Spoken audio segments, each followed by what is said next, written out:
This is Standing Watch. And now, Evangelist Norbert Link. I looked, and behold, a black horse, and he who sat on it had a pair of scales in his hand. And I heard a voice in the midst of the four living creatures saying, a quart of wheat for a denarius, and 3 quarts of barley for a denarius, and do not touch the oil and the wine. And I looked, and behold, a pale horse, and the name of him who sat on it was Death.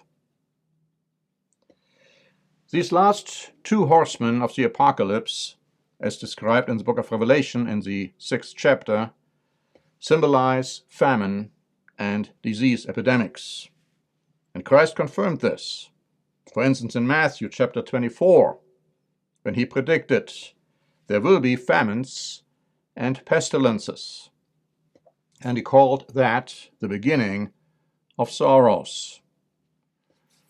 Now, we are very familiar right now with pandemics, with disease epidemics, and perhaps even more so with governmental restrictions, whether justified or unjustified, to fight the coronavirus. But what about famine? You might have heard about the locust plague, threatening the very survival of many, many people in countries in Africa, in the Middle East, in India, Pakistan, and in other places. Billions of locusts threatening millions of people. But the locust threat is by no means the only threat causing famine. Breaking Israel News wrote on April 26, the world is heading towards widespread famine of biblical proportions due to the COVID-19 pandemic. According to the UN, it is creating a hunger pandemic, a food catastrophe. This is the perfect storm. Pan Am Post added on April 27, this impending hunger pandemic will bring the worst humanitarian crisis since World War II, according to the UN. Now listen carefully to the next statement. The number of starving people could exceed the number of deaths from the coronavirus at 300,000 a day within the next 3 months. Now, what about famine in the United States? Is that even perceivable? Could something like that even happen? Finance Yahoo wrote on April 26, planned shutdowns are leaving the US dangerously close to meat shortages. The staggering acceleration of supply disruptions is now raising questions over global shortfalls. Taken together, the United States, Brazil, and Canada account for about 65% of world meat trade. New US shutdowns are hitting at a dizzying rate, and I might add, also shutdowns of plants in Canada and in Brazil. Prices are surging, the article continues. Total American meat supplies in cold storage facilities are equal to roughly 2 weeks of production. With most plant shutdowns lasting about 14 days for safety reasons, that further underscores the potential for deficits. Meanwhile, with slaughterhouses closing, farmers don't have a place to sell their animals. That is forcing some livestock producers to dispose of them. In other words, kill them, wipe them out, destroy them. A large chicken processing company was forced to kill 2 million of its birds earlier this month because of worker shortages. National Review, added on April 30. Tyson's CEO warned that closures of plants mean that millions of pounds of meat will disappear from the supply chain. Millions of animals that are raised for slaughter may simply be plowed under and buried alive. For the first time since the 1970s oil crisis, Americans on a mass scale may be exposed to rationing, shortages, and long lines for a resource they consider essential to their lives.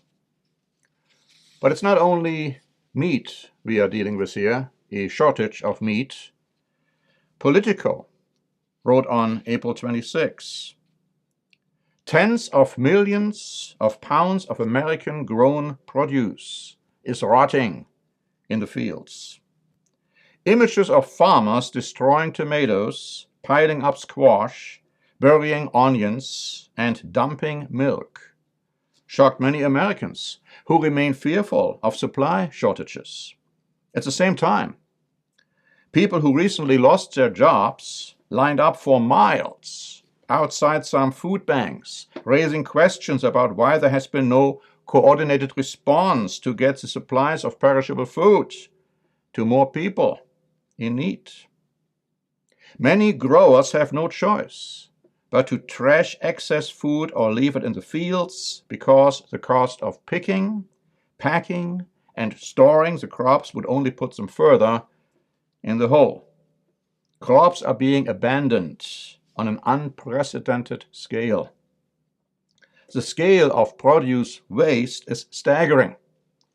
Farmers in Florida, which provides much of the fresh produce to eastern states, half of the eastern states in the United States, during the winter and the spring, left about 75% of the lettuce crop unharvested, along with significant portions of the state's sweet corn, cabbage, and squash.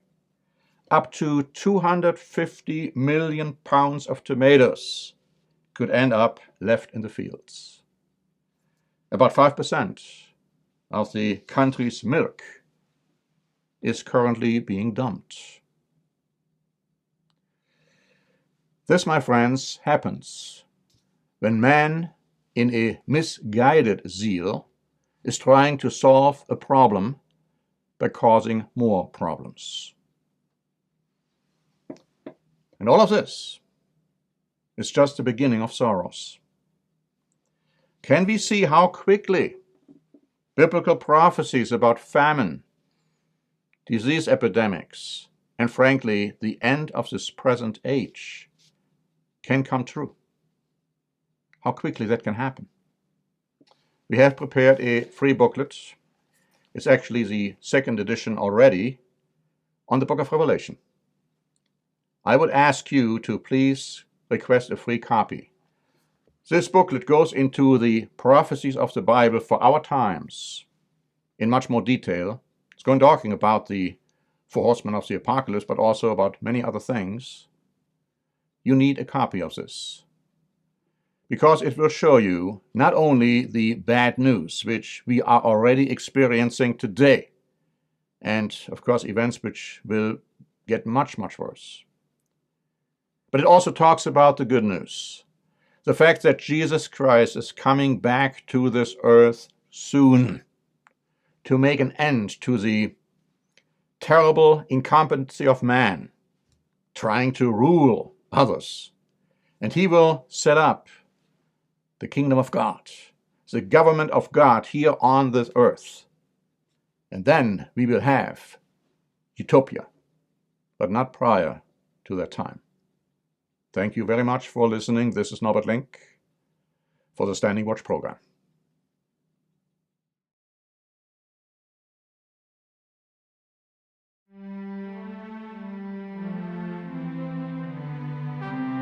Standing Watch is a presentation by The Church of the Eternal God, P.O. Box 270519, San Diego, California 92198. More information is also available at our website, eternalgod.org.